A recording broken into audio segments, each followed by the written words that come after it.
Hello student, welcome to Amrish विस्कर YouTube channels. और आज हम लोग क्लास 8 मैथमेटिक्स में एक्सरसाइज 3.1 करने जा रहे हैं। तो आप इसमें देखेंगे कि जो पहला क्वेश्चन है उसमें कुछ यहाँ पर कर्व दे दिए गए हैं, ठीक है ना, और पॉलीगन्स भी दे दिए गए हैं, दोनों मिक्स यहाँ पर है। उसमें से आपको बताने हैं कि सिंपल कर्व कौन है, सिंपल क्लोज कर्व कौन हुआ, पॉलीगन कौन हुआ, कॉन्वेक्स पॉलीगन कौन हुआ और कॉन्केव पॉलीगन कौन हुआ। तो सारी डिफिनेशन मैंने आपको पहले बता रखा है कर्व वाले टॉपिक में। आप वहां देखें और सारी डेफिनेशन को समझें। तो आप यहाँ देखिएगा कि ये ऐसे मैं डिस्क्रिप्शन बॉक्स में इसका लिंक दे दूंगा कर्व वाले टॉपिक का, और डेफिनेशन को देखकर आप इसको बड़ी आसानी से पता कर सकते हैं। मैं बस यहाँ आपको आंसर बताऊंगा, सबकी डेफिनेशन नहीं बता पाऊंगा। तो यहाँ देखिए, सबसे पहला पूछ रहा है इसमें सिंपल कर्व कौन कौन से इसमें है। तो सिंपल कर्व इसमें से आप देखेंगे तो सिंपल कर्व में इसमें आ जाएगा 1 आ जाएगा, 2 आ जाएगा, 5 आ जाएगा, 6 आ जाएगा और 7 आ जाएगा। ये सिंपल कर्व में इसमें आ जाएगा। सिंपल क्लोज कर्व में भी आप देखेंगे तो 1 भी सिंपल क्लोज कर्व है ना, सिंपल क्लोज कर्व है, 1 भी है। फिर क्लोज में तो 2 भी आ जाएगा, है ना। और उसके बाद 5 हुआ, 6 हुआ और ये 7। इसके बाद यहाँ पर पॉलीगन पूछ रहा है। तो पॉलीगन तो केवल स्ट्रेट लाइन से बना होता है, ठीक है ना। पॉलीगन केवल और केवल स्ट्रेट लाइन का बना होता है। तो और इंटरसेक्ट नहीं करते हैं एक दूसरे, पॉलीगन के साइड एक दूसरे को इंटरसेक्ट नहीं करते हैं। तो स्ट्रेट लाइन से ये बना हुआ, ये बना हुआ, ये बना हुआ, बट यहाँ पर सभी साइड एक दूसरे को इंटरसेक्ट कर रही है। तो पॉलीगन ये और ये होगा, केवल आपका 1 और 2 होगा। इसके बाद कॉन्वेक्स पॉलीगन कह रहा है। तो कॉन्वेक्स पॉलीगन क्या होता है स्टूडेंट? कॉन्वेक्स पॉलीगन इसमें बताना है। तो पॉलीगन ये और ये है, बस 2 ही तो पॉलीगन है, ठीक है।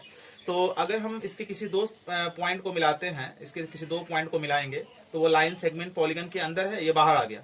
अगर इसमें हम किसी 2 पॉइंट को मिलाते हैं, तो जो लाइन सेगमेंट होगा वो पॉलीगन के अंदर है और इसमें पॉलीगन के बाहर है, ठीक है। तो यहाँ आप देखिए कि जब हम किसी पॉलीगन के किसी 2 पॉइंट को ज्वाइन करते हैं और वो ज्वाइन करने से जो लाइन सेगमेंट बनता है वो पॉलीगन के अंदर हो, वो कहलाएगा आपका कॉन्वेक्स। तो ये है 2 नंबर का कॉन्वेक्स हो गया। और अगर हम किसी पॉलीगन के किसी 2 पॉइंट को ज्वाइन करते हैं और उससे जो लाइन सेगमेंट बनता हो पॉलीगन के बाहर हो, वो हो जाएगा आपका कॉन्केव। स्टूडेंट क्वेश्चन नंबर 2 में कह रहा है आपसे कि कितने डायगोनल होंगे। डायगोनल निकालने के लिए इसमें कहा जा रहा है, ठीक है। जैसे कॉन्वेक्स क्वाड्रिलेटरल में कितना डायगोनल होगा, रेगुलर हेक्सागोन में कितना डायगोनल होगा, ट्रायंगल में कितना डायगोनल होगा। तो डायगोनल का जो फॉर्मूला जो था, यहाँ हम लोग पढ़ चुके थे, नंबर ऑफ डायगोनल। डायगोनल निकालने का जो फॉर्मूला होता है स्टूडेंट, वो होता है n, है ना, n इंटू n माइनस 3/2। तो यहाँ क्या कर रहा है, क्वाड्रिलेटरल है, ये हमारे पास एक क्वाड्रिलेटरल है। इसमें कितने डायगोनल होंगे? तो n यानी कि साइड 1 2 3 4 हो गया। फिर यहाँ n चाहिए तो n तो 4 ही है, फिर -3 बाई में 2, ये कट जाएगा यहाँ पर 2। तो ये 2 इंटू 1 कितना आ जाएगा 2। यानी कि आप यहाँ देखोगे कि यहाँ डायगोनल कितना होगा, 2 होगा। अपोजिट वर्टेक्स को मिलाने वाला ये 2 डायगोनल होगा। इसके बाद रेगुलर हेक्सागोन में कह रहा है। तो रेगुलर हेक्सागोन में आपको रेगुलर हेक्सागोन कुछ ऐसा दिखता है। इसके अंदर हमें बताना है डायगोनल।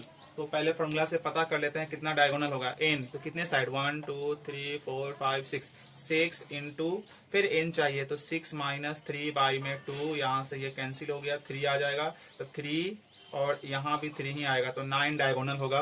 1 2 3, ठीक है, 4 5 6 7 8 एंड 9, ठीक है। इसके बाद ट्रायंगल में कितने डायगोनल होते हैं, ये क्वेश्चन में पूछा जा रहा है। तो डायगोनल का formula n into n minus 3/2। तो यहाँ n का मतलब साइड, 3 साइड है इसके बाद। तो 3 और n भी 3 और माइनस भी 3 ही करना है।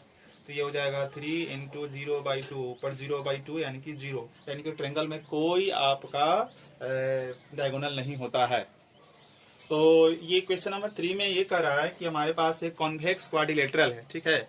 हमारे पास एक कॉन्वेक्स क्वाड्रिलेटरल है और इसके एंगल का सम कितना होगा। तो इसको कैसे पता करेंगे, आइए। एंगल के सम पता करने के लिए क्या करते हैं, इस क्वाड्रिलेटरल को हम ट्रायंगल के रूप में डिवाइड करेंगे। तो अगर हम इसको ऐसे ज्वाइन कर देंगे तो हमारे पास 2 ट्रायंगल आ जाएगा। तो एक ट्रायंगल में 180 डिग्री का बनता है एंगल टोटल। तो ये 2 बन गया, तो इसका हो जाएगा 2 इंटू 180, यानी कि कुल मिलाकर यहाँ पर हो जाएगा 360 डिग्री, ठीक है।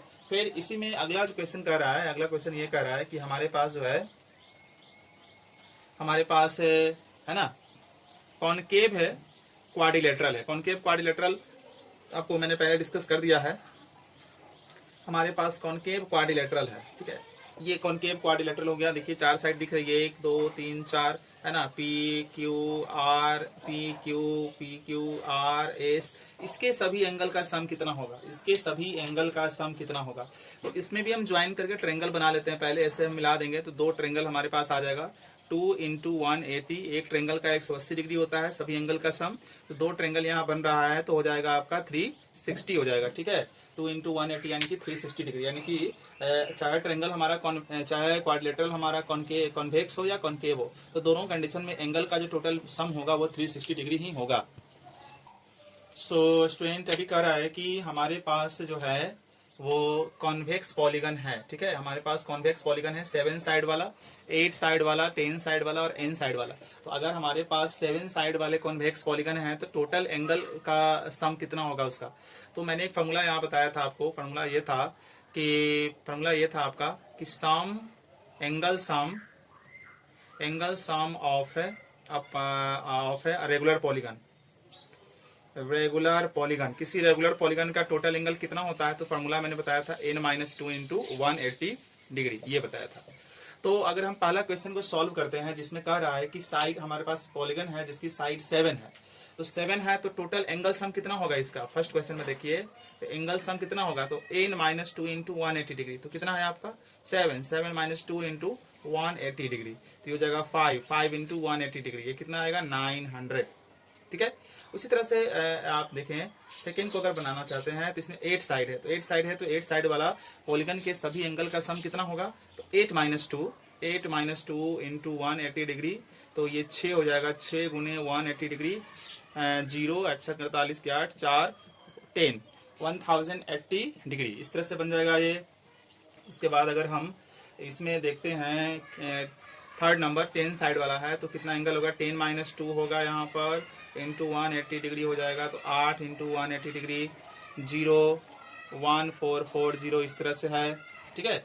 और n - 2 इंटू 180 डिग्री है तो n-2, तो n की जगह n ही आएगा, यहाँ पर n की जगह n ही आएगा, तो इसका तो रह जाएगा वही फॉर्मूला ही रह जाएगा। n साइड है तो कितना एंगल बनेगा, n - 2 इंटू 180 डिग्री बनेगा, बिकॉज n की जगह n ही आएगा यहाँ पर, तो n - 2 इंटू 180 डिग्री। तो इस तरह से ये क्वेश्चन नंबर 4 सॉल्व होगा। तो क्वेश्चन नंबर 5 में कह रहा है स्टूडेंट कि what is regular polygon, regular polygon क्या है। उसके बाद ये पूछ रहा है कि state the name of a regular polygon of 3 sides 4 sides and 6 side. सबसे पहले पूछ रहा है कि रेगुलर पॉलीगन क्या होता है, उसके बाद पूछ रहा है कि 3 साइड वाले पॉलीगन को क्या बोलेंगे, क्या नाम होगा, 4 साइड वाले पॉलीगन का क्या नाम होगा, 6 साइड वाले पॉलीगन का क्या नाम होगा। तो पॉलीगन की डेफिनेशन ये होती है, पहले भी डिस्कस की जा चुकी है कि पॉलीगन वो होता है जिसके साइड्स और एंगल सभी सेम होते हैं, ठीक है। पॉलीगन वो होता है जिसके साइड्स और एंगल सभी सेम होते हैं, और 3 साइड वाला पॉलीगन को ट्रायंगल कहते हैं, 4 साइड वाला पॉलीगन को कहते हैं यहाँ पर क्वाड्रिलेटरल, और 6 साइड वाला पॉलीगन को बोलते हैं हेक्सागोन कहते हैं।